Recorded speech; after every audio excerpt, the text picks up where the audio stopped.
ব্যবহার হয় চীনার রান্নাঘরে। আমার মনে হয় যিনি আমাকে এত বছর ধরে চিনি এটা একটা ভীষণ ভুল প্রশ্ন আমাকে করছে। সানরাইজ ছাড়া কি কোনো মশলা হতে পারে? হতে পারে, হতে পারে, শুনতে পেলাম না।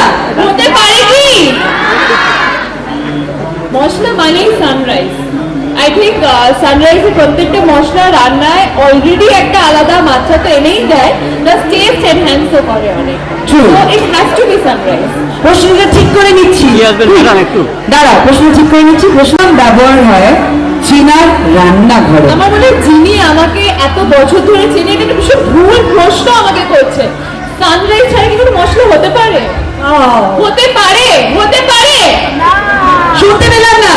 হতে পারে কি? মশলা মানেই সানরাইজ। আই থিঙ্ক সানরাইজের প্রত্যেকটা মশলা রান্নায় অলরেডি একটা আলাদা মাত্রা তো এনেই দেয়, প্লাস টেস্ট এনহ্যান্সও করে অনেক। True. So it has to be sunrise.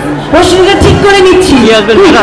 দাঁড়া, প্রশ্ন ঠিক করে নিচ্ছি। প্রশ্ন আমার বাড়িতে আমার শ্বশুর আর আমি রান্না করি, আর আমার শাশুড়ি আমার বর টেস্ট করে। আমার বর জলটাও গরম করতে পারে না। তো যে মারা, বোনরা, বন্ধুরা যারা জানতে চাও, নীল কিন্তু গ্যাসটাও জ্বালাতে পারে না। ওকে।